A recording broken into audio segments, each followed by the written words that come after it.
बिस्मिल्लाहिर्रहमानिर्रहीम। अस्सलाम वालेकुम नाज़रीन, मैं हूं आसिम नसीर और आप देख रहे हैं हमारा डिजिटल चैनल आसिम सीरीज। नाज़रीन, मेरे साथ मौजूद है international royal palm senior advocate और एस्ट्रोलॉजर एम ए शरफ खान साहब। खान साहब के साथ आज हम वीलॉग करेंगे पाकिस्तान में जो सियासी हालात हैं, जो जजेस की तकर्रुरियां हुई हैं, जो पार्लियामानी कमीशन बना है उसके हवाले से, क्योंकि खान साहब का अपना एक तजुर्बा है वकालत का। अस्सलाम वालेकुम सर, क्या हाल है, कैसे हैं आप? वालेकुम अस्सलाम, बिस्मिल्लाहिर रहमानिर रहीम। इन्नल्लाह यामुरु बिल अदली वल एहसान। बेशक अल्लाह हुक्म देता है इंसाफ करने का और एहसान करने का। जी अच्छा सर, हुकूमत इस वक्त शदीद पैनिक में है क्योंकि वो समझती थी कि याया अफरीदी साहब आ जाएंगे तो चीफ जस्टिस जो बनने जा रहे थे, जस्टिस मंसूर अली शाह साहब और जस्टिस मुनीब अख्तर, ये रिजाइन कर देंगे। क्योंकि अगर रवायत रही है, अगर कोई सीनियर से जूनियर को बना दिया जाता है तो सीनियर जो है वो अपने ओहदे पे नहीं रहता। लेकिन जस्टिस मंसूर अली शाह साहब और जस्टिस मुनीब अख्तर शाह साहब ने बहुत बेहतरीन फैसला किया, उन्होंने रिजाइन नहीं किया और अब हो सकता है कि आईनी बेंच में भी आ जाएं। आपको लगता है कि हुकूमत के लिए आप समझते हैं कि पाकिस्तान तहरीक इंसाफ को रिलीफ अदालतों से मिलेगा? और पहले भी हमने देखा है कि जो नून लीग की हुकूमत फारिग हुई थी वो भी अदालतों से ही हुई थी। तो आप क्या समझते हैं कि ये कितना बेहतरीन होगा और कितना अच्छा है चीफ जस्टिस साहब जो हैं उनका याया अफरीदी साहब का आना और मंसूर अली शाह साहब का रिजाइन ना करना? दूसरा सर, हमें एक सवाल और ये भी बता दें, 2 नवंबर को आप अमेरिका जा रहे हैं, डोनाल्ड ट्रंप के इलेक्शन भी है अमेरिका के अंदर और कहा जा रहा है कि डोनाल्ड ट्रंप जो है वो जीत सकते हैं। और ये भी कहा गया कि अगर वो जीतते हैं तो खान साहब की रिहाई के इम्कानात बढ़ जाएंगे। जी सर, तो आपका अमेरिका का ट्रिप जो है वो लगता है आप ट्रंप को जितवा कर ही वापस आएंगे? बिस्मिल्लाह। बिल्कुल, मैं अमेरिका जा रहा हूँ 2 नवंबर को और 5 नवंबर को इलेक्शन है। मैं बड़े मुख्तसर दौरे पे जा रहा हूँ, 10-11 दिन रहूंगा अमेरिका में और वहां से पेशन गोइयां करूंगा। मेरा व्हाट्सएप नंबर यही होगा, पूरी दुनिया मुझसे राब्ते में रहेगी इंशाल्लाह। किसी चाहे वो पाकिस्तान से लोग हों, बाहर से हों, वैसे ही मेरा शेड्यूल चलेगा। लेकिन ट्रंप को जिताने जा रहा हूँ ताकि खान मजबूत हो। इमरान अहमद खान, मशरिक का सूरज, दोबारा व्हाइट हाउस जाए। इधर ट्रंप हो, सेंटर में इमरान खान और इस साइड पे ट्रंप साहब की जो जोजा मोहतरमा है और इमरान खान के हाथ में वैसी तस्बीह, बगैर पर्ची के वो तकरीर करे। यही देखना चाहता हूं मैं, क्योंकि अक्सर लोग तो पर्चियां, बाबूजी भी गए हुए पर्ची लेके, लेकिन अभी तो उनको पर्ची की जरूरत नहीं हो, वहां उतरने नहीं दे रही। सवाल बहुत बड़ा हो रहा है बाबूजी का। बाबूजी पे बहुत कुछ बस कह रहे हैं, उतर ही नहीं रहे, ना हाथ हिला रहे हैं, पता नहीं क्या हो गया है। मैं तो परेशान हूँ बहुत। चले खैर, बात कीजिए बिल्कुल ठीक आप है। कुछ बात कर रहे थे, पहले सवाल की तरफ आए। पहले सवाल वो मैं सर अदालत में। आप बिल्कुल, मैं सर चाहता हूं कि आपका जो आईनी तजुर्बा है, जो आपका कानूनी तजुर्बा है, उससे फायदा उठाया जाए, इल्मुल अदाद और एस्ट्रोलॉजी के इल्म से ही फायदा उठाया जाए। हो गई है, आपने स्टार्ट गलत लिया है। अच्छा। आपको कहना चाहिए था खान साहब आपको मुबारक हो कि आपने पेशन गोई की थी, आपके चैनल पे भी की थी, बेशुमार चैनल्स पे, कि ना मंसूर अली शाह साहब इस्तीफा देंगे ना मुनीब अख्तर साहब देंगे। ये मैंने पेशन गोई की थी। बिल्कुल आप ठीक है। भूल गए? बिल्कुल बिल्कुल ठीक है सर, हम भूल गए होंगे शायद, लेकिन हमारी ऑडियंस नहीं भूलेगी, वो हमें कमेंट करके जरूर बता देगी। अब आप क्या समझते हैं कि बस अब मुझे सुना, मेरी बारी आ गई। अब आपने नहीं बोला, मेरा काम शुरू। अब मैंने कहा था चीफ ऑफ आर्मी स्टाफ कौन है, क्या नाम है उनका? आसिम आसिम मुनीर। मुनीर साहब। आप तो आसिम नसीर हैं आपका भी बड़ा नाम है। आसिम मुनीर है वो। एम, ए मरीख है, मीम सूरज, एम की पावर है। जो हमारे आईएसआई के सरबराह हैं वो मलिक आसिम है, एम ए है। एम ए, बात को भूला नहीं है। सूरज और मरीख। जो हमारे honourable chief justice, honourable justice, senior तरीन justice Mansoor Ali M A है, उनके नीचे सीनियर तरीन justice Munib Akhtar M A है। सूरज और मरीख के मालिक। मैं क्या सी 17 अक्टूबर को तुहानू पता चल जाएगा कि सूरज, मैंने बताया था 17 अक्टूबर को वो अपना वो 7th हाउस में कोई हाउस बताया था मैंने, मेरे जेल में रहने के लिए मेरे पास इस वक्त। मैं को उसके बाद वो मजबूत हो जाएंगे, बताया था मैंने। याद है बिल्कुल सर, कि बिल्कुल भूल याद गए? है।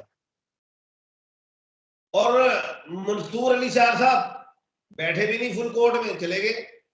यात्रा के लिए नहीं गए, यात्रा के लिए गए नवाज शरीफ साहब, वो उम्रे पे गए अपने अहलो अयाल के साथ। अल्लाह से हम कलाम हो रहे हैं, या अल्लाह मेरे मुल्क में क्या हो रहा है। वो अल्लाह से उन्होंने जाके दुआ की, फरियाद की। क्या हुआ? क्योंकि सूरज तो पावर रखता है, सूरज के इर्द गिर्द तो प्लैनेट घूमते हैं। अब सूरज के इर्द गिर्द जो प्लैनेट घूमते हैं, सूरज के इर्द गिर्द गुलाम होते हैं सूरज के। एक हाकिम को गुलाम बनाने जा रहे हैं सूरज को। तो जब वो आए तो मुनीब अख्तर साहब MA और मंसूर अली शाह साहब MA पूरी प्रैक्टिस एंड प्रोसीजर कमेटी के मेंबर। ये बहुत बड़ी बात है, आपको इस बात का इल्म नहीं है। इसका फायदा क्या है? हुकूमत की ठोक गई है। मैंने कहा था Yahya Afridi chief justice of Pakistan, वो आए जरूर हैं, 1/12 के खाने के मालिक हैं, दो मरीज के मालिक है, अली इमरान अहमद खान 2 मरीज के मालिक है, अली अमीन भी 2 मरीज का मालिक, आसिफ अली 2 मरीज के मालिक इस मौजूद है इस टीम में। मैं कहा ये गलतफहमी में है। मेरे मुल्क पाकिस्तान में जो भी शख्स किसी को लेके आता है वही शख्स उसकी गर्दन काट देता है। ये रिवाज रहा है, रवायत रही है मेरे मुल्क पाकिस्तान में। Yahya Afridi honourable chief justice of Pakistan, गर्दन काटेंगे इनकी। अब ऐसे थोड़ी काट देंगे, इंसाफ का खून नहीं करेंगे, इंसाफ करेंगे आइन के साथ, दस्तूर के साथ, जमीर के साथ। वो तो जमीर एक तो ले आए थे ना ईसा फाइज साहब, जो अगर इतने जमीर था मजबूत, अगर जमीर फरोश नहीं थे तो रिटायरमेंट के बाद पैदल निकलते, ऐसे अवाम में साथ हाथ हिलाते, उड़ गए अगले ही घंटे बाहर के मुल्क। लेकिन इधर ऐसा नहीं होगा। इधर ये जो जस्टिस साहब है, इन्होंने इस जुडिशरी को, तमाम जुडिशरी को, जस्टिस साहबान को तस्बीह का दाना बना लिया। एक दाना टूटा था, 2 दाने बल्कि 7-8 दाने टूटे थे तस्बीह के, 33 दानों में तस्बीह के टूटे थे। तो जोड़ रहे हैं, नहीं जोड़ोगे मुल्क बस रुक जाएगा। हर एक के घर आप फिर डाले लेके जाया करोगे, इंज कर उधर, इंज कर उज कर, ऐसे मुल्क नहीं चलते आइन के साथ। और ये हुकूमत नहीं मुल्क चला रही, ये स्टेट चला रही है। हुकूमत की क्या वैल्यू है? इसकी औकात तो ये है, जो बैठे हुए वो तो हारे हुए। छोड़े, मैं आगे चला गया, गुस्से में चला जाऊंगा। अब होना क्या है, जुडिशरी में ये बड़ी अच्छा काम किया है कि याहिया अफरीदी साहब ने जो मुनीब अख्तर साहब को और मंसूर अली शाह साहब को प्रैक्टिस एंड प्रोसीजर में रखा, और उसके अंदर ये बेंचेस उनकी वजह से बनेंगे। ये हुकूमत के इससे कान खड़े नहीं हुए, कान कट गए और नाक कट गई है, एल्फी वाली नाक। एक बात। दूसरी बात, अभी आईनी बेंच जो है उसका मामला है। याहिया अफरीदी साहब खुद स्किप हो जाए तो अमीनुद्दीन खान आएंगे या मंदोखेल साहब। अब एक और बात है, बेंच भी हम 5 का होगा। मुसर्रत हलाली साहबा, ऑनरेबल जस्टिस साहबा, वो भी आएंगे। लिख लो, पेशिंग वही करता हूं, मैं कर देता होता हूं, कहता नहीं हूं। उसमें फिर 3 वो रख के 2 ये रखे जा सकते हैं।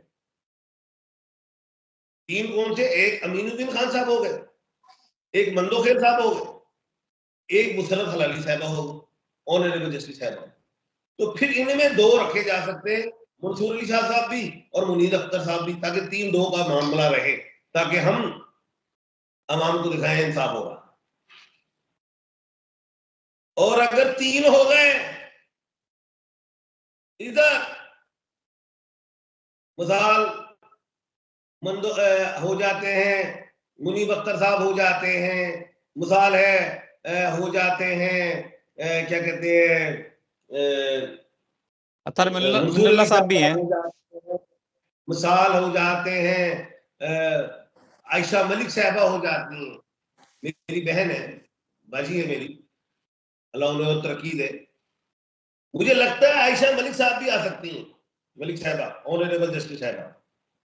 अगर मुसर्रत हलाली साहबा आए तो मेरी बाजी भी आएंगी अल्लाह के हुक्म से, मेरी दोनों बाजी है अल्लाह के हुक्म से, तो फिर आएंगी। क्योंकि खवातीन में मैंने कहा था आलिया नीलम साहबा आएंगी, हाईकोर्ट की जस्टिस आएंगी, तो आई, तो ये बात छोड़ दो, ऐसा भी हो सकता है कि आयशा मलिक साहबा नीचे से ऊपर आ जाए। और बिल्कुल मैं ठीक है। नाम नहीं ले रहा क्योंकि आयशा मलिक जो है वो एएम की मालिक है, नाम कमजोर नहीं है। A mean Asim, M mean Munir, A mean Ayesha, M mean Malik, A mean Marikh, M mean Suraj. सुने असि पेशन गोइयां कर जाने आ, तो सुना है आजकल तो मरियम नवाज साहबा भी पेशन गोइयां कर रही है, सुना क्या तू पेशन गोई करती उन्होंने, आपको शायद इतला नहीं है।